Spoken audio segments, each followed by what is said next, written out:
welcome to another episode of Dr. Deborah's Q&A.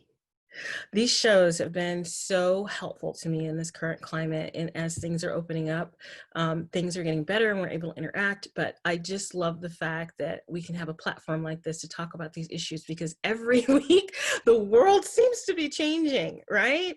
And it is amazing to me how much growth we have had in the past few months since like March, right? So this is such an opportunity to have a voice, and I am very grateful to all the subscribers who have given me over 1,000 subscribers. So thank you so much for everybody for supporting me in this effort. And this week's show, it's going to be very unique. I actually was quite taken with the conversation I had last week with Dr. Janae Bothgreg. And we talked about raising kids in this society. And she was talking about raising white kids in this society.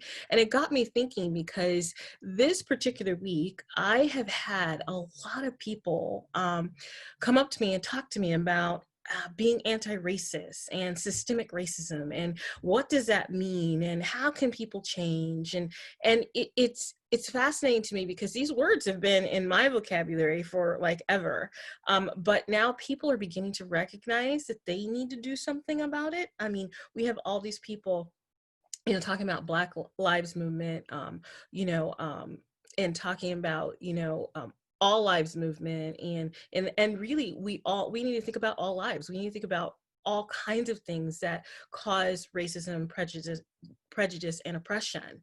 And if you missed me defining that, please check out my first video that I did with Dr. Vilene Grissom. So this week's question comes from me, and because I was really having a hard time with answering this question, like quite constantly, but I was having a really hard time with trying to put all of this together to understand why this is such a hot topic right now, and what we're doing as people of color to promote moving forward in this way, right? But also moving forward for all people to have equality, right? And again, just a side note, if you ever want to ask a question, just drop it below or send it to me on Instagram and I'll get it back to you. And we'll make a show just for you. So the question that I had was, how do we stop systemic racism on both sides?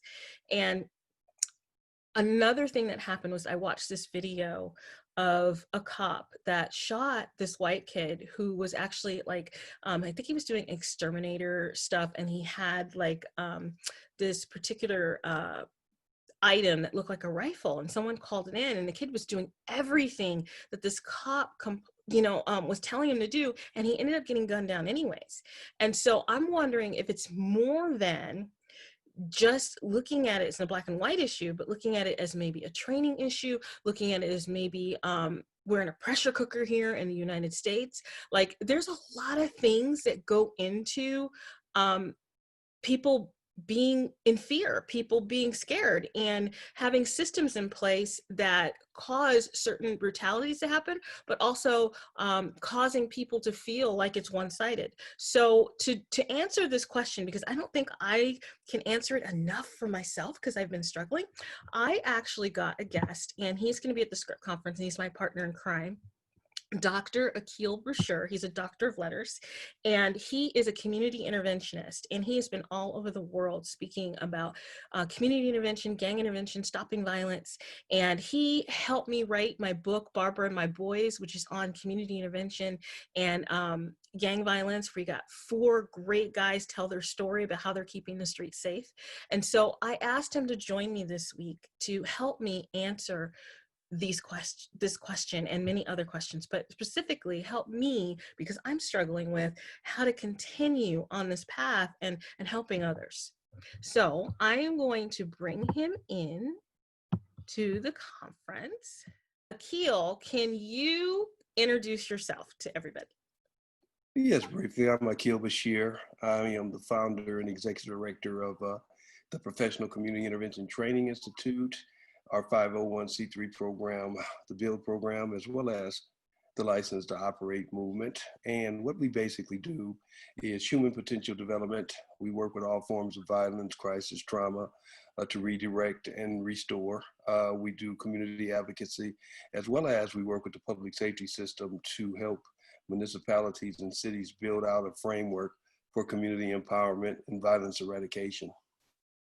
Awesome. Well, you know, I've always been in awe of you, and you have been one of my mentors. And we do the script conference every year and all kinds of stuff. And I thought of you because I've been struggling this week, and I've been struggling because people keep coming up to me and saying a couple things. They keep saying anti-racism and, you know, and systemic racism, and it's like, you know, that is such a big question. And so my question that I posed for the week was, how do we stop systemic racism on both sides? Because the example I gave before you came on was that I watched this video of this cop who gunned down this white kid who was like an exterminator or an inspector, and he had something that looked like a rifle, and someone called it in, and the kid did everything.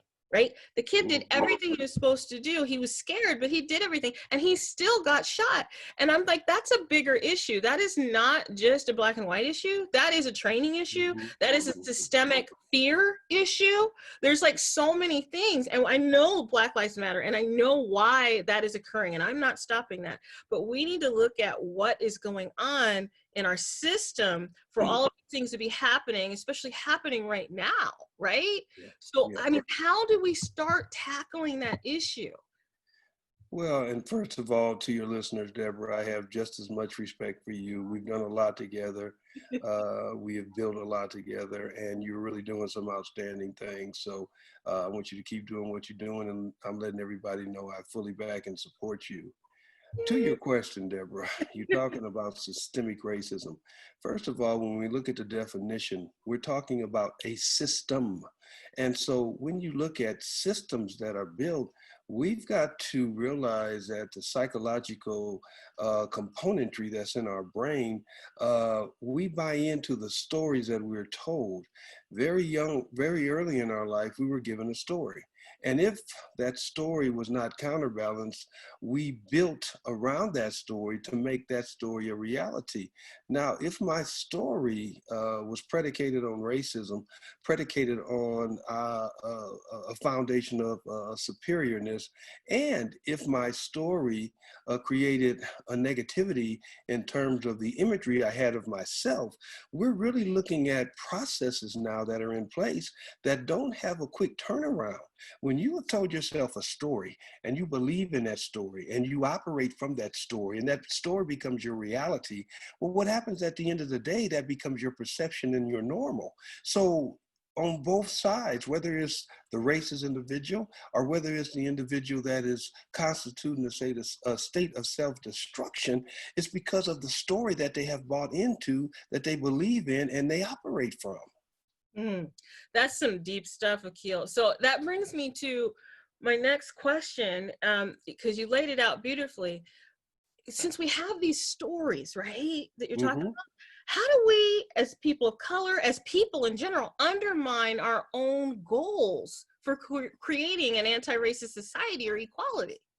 Well, that's a very, very good question, Sister Deborah, Dr. Deborah. Look, when we buy into the lack of worth, if I feel I have no worth for myself, I don't achieve those goals because I don't feel that I have the right to achieve those goals. You know, far too often in life, so many people are volunteer victims. We buy into our own self-destruction because we don't believe in our worthiness. We don't believe in the fact that we should ingest a degree of greatness that really defines us. We got to constantly be in a state of trying to accomplish some degree of self-mastery in our life, because through that mastery, it gives us worth, it gives us value.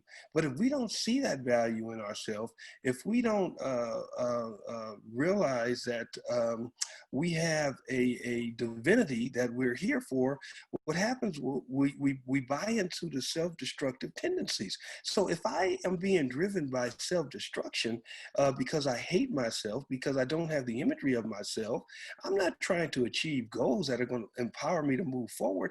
I'm looking at every opportunity for self-destruction. I'm looking for anything that can cause me to stop moving and being successful.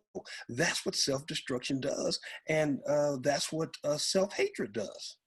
Can you define self-hatred? Because that's something that I've been trying to grasp myself. Yeah. Well, excuse me, ooh, I can't even say it. Self-hatred is when we have such a passionately destructive image of ourselves and our actions that we will do everything to destroy the imagery that we see. For whatever reason, when we look at ourselves, when we look at what we represent, when we operate, we don't see any value, we don't see any worth, and we don't see any reason for that self to be in existence. That's why so many people who commit suicide have a self-destructive tendency predicated on self-hate. Now, self-hate, you talked about the systemic system of racism. Well, self-hate is a systemic system. It is a learned process. And it's a growing process. And that's why it's so hard to redirect, Sister Deborah, because it is a process that has been bought into over time. So to tear that process down is going to take time. It's going to take different options. It's going to take you slowly peeling back that onion and chopping away at that destructive tendency that you see when you see yourself. You know, that's interesting because I've been watching a lot of things in the news and a lot of people who are of color, who are Yes. saying some things that make me go, right? And all I could think of is, you must really not like yourself to be jumping on these bandwagons and causing a perpetuation. I think that's what the words I want to use Yes. of racism, you know, in society, not just against your own people, but of different people of color, because you're causing the system to still be racist because you're saying it doesn't exist, right? And here we are, right? And I'm just curious because some of these people who are saying this stuff are not even college graduates, they're not college educated, Mhm. not that college education means, you know, that you do not have smarts or anything like that, but they're toting all of their information on stuff they find in the internet, stuff they've seen or people they've interacted with. And a lot of the things they're saying and talking about are only on their own gut, and they don't have a lot of world experience because they can't. The reason I say that is because they can't see it from another person's worldview of the stuff Mhm. that's coming out of their mouths, right? So Mhm. how do we as a people stop doing that, because we have this self-hatred, so we can do something proactive? Well, it's work, remember, and we cannot let the societal component of this country off the hook. That self-hatred was instilled in us since we arrived here on ships, and the reason was it was instilled in us was because of the systematic componentry of racism, where certain people felt dignified and felt that was their normality. So they knew in order for us to become the type of labor that they needed to build this country, they were going to have to destroy the mental component. So we would be so subservient in our mindset, we basically would feel we had no out, and we would submit to a system of suppression and oppression. And that's what has happened. Now, with that being said, we have to be able to generate out of that, not reducing the blame on the societal structure where certain people within the structure still benefit off that free labor. But at the same time, we cannot let that petrify us where we can't move forward. So let's go back to the story that I posed, that narrative, Deborah. So if I bought into this story and I'm buying into these self-negated tendencies, and I'm buying into this negativity, guess what? I've got to disrupt that story. I've got to get that individual or individuals to believe another story about themselves. Now, once I'm able to do that, then I've got to disrupt and give options for whatever benefit they were acquiring for believing in those stories. And then the third step is to, once I get an individual to do some type of psychological redirection because they're seeing a different story, then I got to inspire them to stay in that direction and to continue to follow that new story. It ain't an easy task, my friend. No, it's not, because a lot of times what I'm seeing is that the people who are saying this, I want to call it hate speech, is Right? that they're not realizing they're being used for another agenda, right? Because Yeah. one of the things that happens when you're scared or when you target people or when you have these prejudices and these oppressions is fear. And you're afraid of losing what you have, right? So Right. if you're afraid of losing what you have, you're going to find anyone out there to help you keep your agenda, even if it is detrimental to that person who's keeping your agenda, Mm-hmm. right? So Mm-hmm. that's where you have to say, no, I'm going to step back and think about how this is going to benefit other people, not just benefit these people who are toting me around to benefit themselves, right? And that Mm-hmm. takes a looking at other people's perspectives and seeing what you say could be damaging to other people, right? Yeah, but that's, you're spot on, Deborah, but that's very hard to do. Let me tell you why. Because as you well know, I'm speaking to the choir, but my perception is my reality.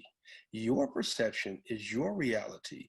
And if I have been in a situation, let's say a marginalized community, or as you alluded to earlier, I haven't had the ability to see through a broader set of eyes because of the limitations of either my environmental structure or my economic structure, guess what? My perception becomes my normal. My perception becomes my logic. So when you come with a counterbalancing perception, I am not going to listen to it because my perception is what defines me. So with that understanding, we've got to find some type of unified understanding that an individual realizes that their perception is just that. Your perception, remember, your perception is predicated on your experiences in life, your reference points, etc. So my perceptions normally are going to be diametrically opposed to another individual. But as we acquire knowledge, understanding, etc., and through that knowledge, we realize that, well, wait a minute, my perception is only one hair on the head. It's a million more heads on that hair. And if I clearly understand the betterment or trying to better myself or redefine myself, Deborah, I'm going to try to get as many perceptions on board that I possibly can, because I don't know which of those perceptions are going to allow me to meet my needs so I can be the best I can be. But that goes back to framing the initial question. If I'm in a position of self-hate, I am not trying to refine myself to be the best I can be. And usually in that position of self-hate, I want to stay and wallow in that self-hate. So I'm not looking for any outside expertise. I am parked on the side of the road with my flashers off, and I don't want any help because my self-hatred is my normal. Mm. So we always like to leave people with solutions. How do we fix this, Aquil? How do we stop doing this in so many different ways? Stop the self-hatred, stop, like I think you alluded to some of that, but stop some of the systemic racism that is causing that and is also, just perpetuating all of these problems that we're seeing in the world, because it hurts my heart. Well, we have got to first and foremost get people to see themselves in a different imagery. Look, Deborah, when you're stuck in the frame, you can't see the picture. So it's going to take some work. You excel in this area, in this discipline of expertise. You and your psychological protocol that you use, et cetera, you know how difficult, but at the same token, you know the tools, the change the given mindset.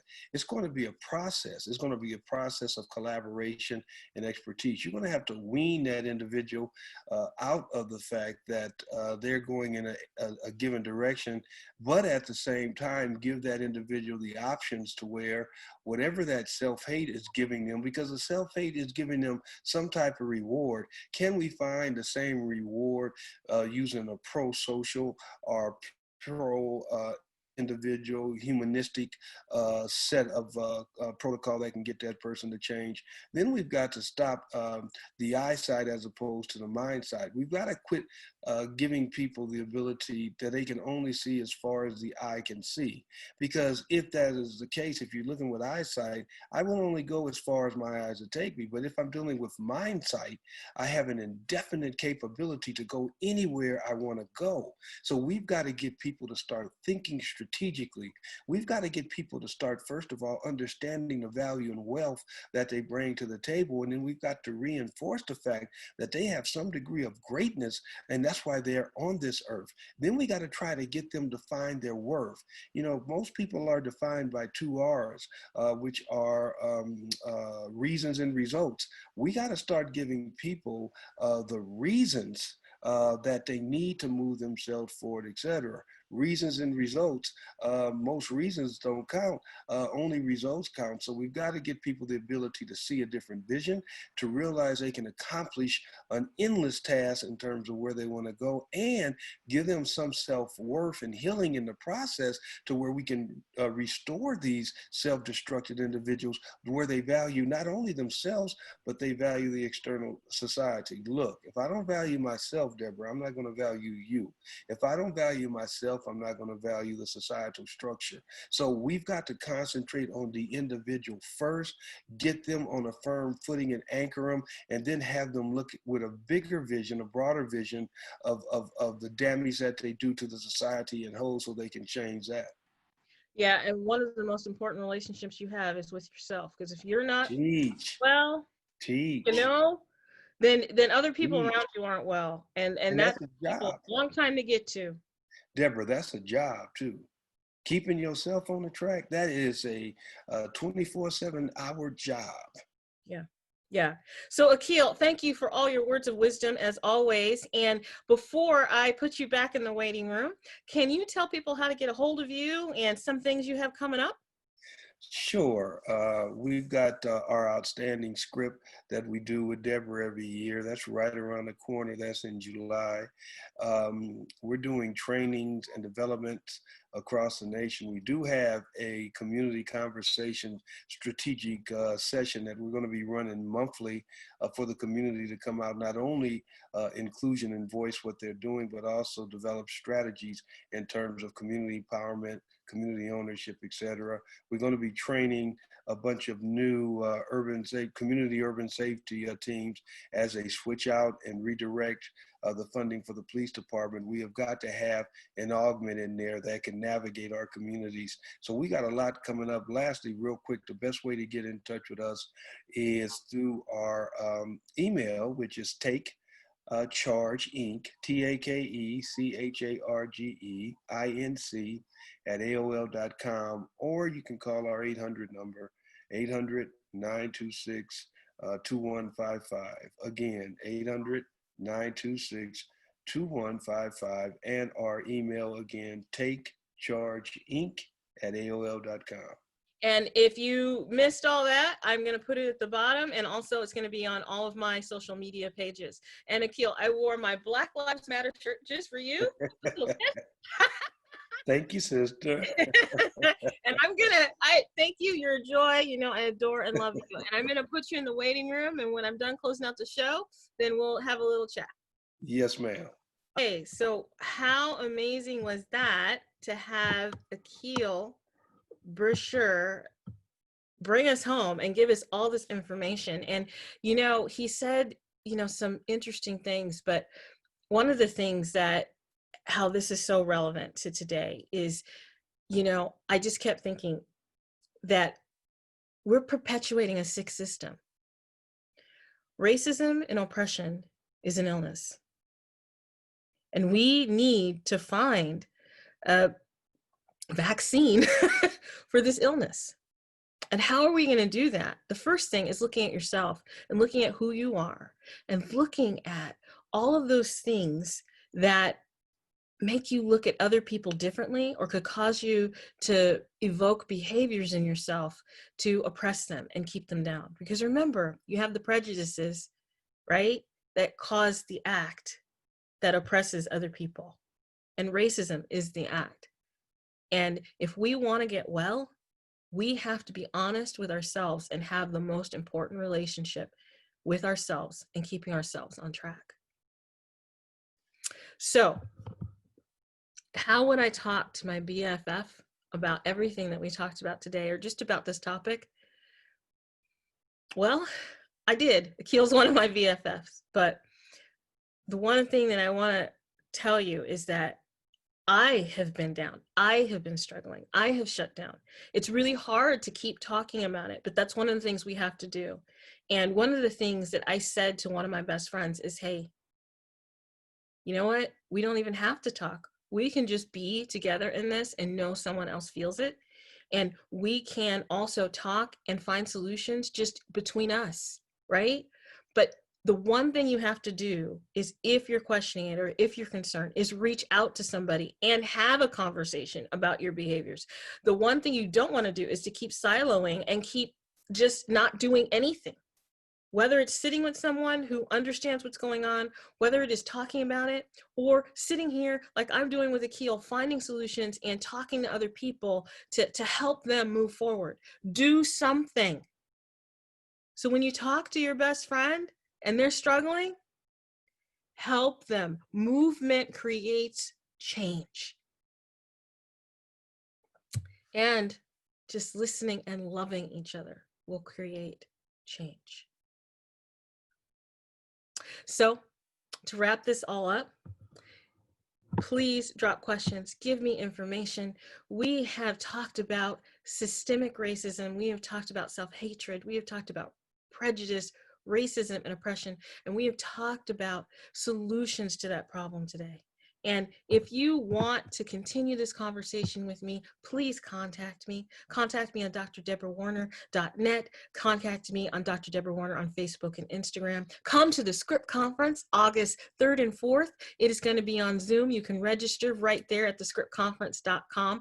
You will have people just like me there, of course, and Aquil. And you will have other people from different walks of life talking about these issues, but talking about issues of male survivor trauma and violence, and talking about our climate today. We have Sheriff McDonald, who is going to be opening a show with Anne Marie Johnson. We also have a couple of the city attorneys are coming to talk. We have human trafficking coming from the sheriff's department. There are so many different topics that can be helpful to people to move forward in these discussions. So please come and register at thescriptconference.com. And my new book will be dropping in July for the conference, and we're going to do a book signing with my little boy, Beavers, Foxes, and Grizzly Bears. And don't forget the cheetahs, fishes, and sloths too. And it's about organizational leadership and animal facts, but it's really about a theory called binary responsibility. Read the book, read the synopsis, so you can get some of the information about what this book is about, but it is pertaining to organizational leadership and being able to understand your employees and help them grow in their current environments and in their current positions. So thank you so much. And thank you so much for listening and supporting me in my getting over 1,000 viewers. And I will see you on the next Dr. Deborah Warner's Q&A.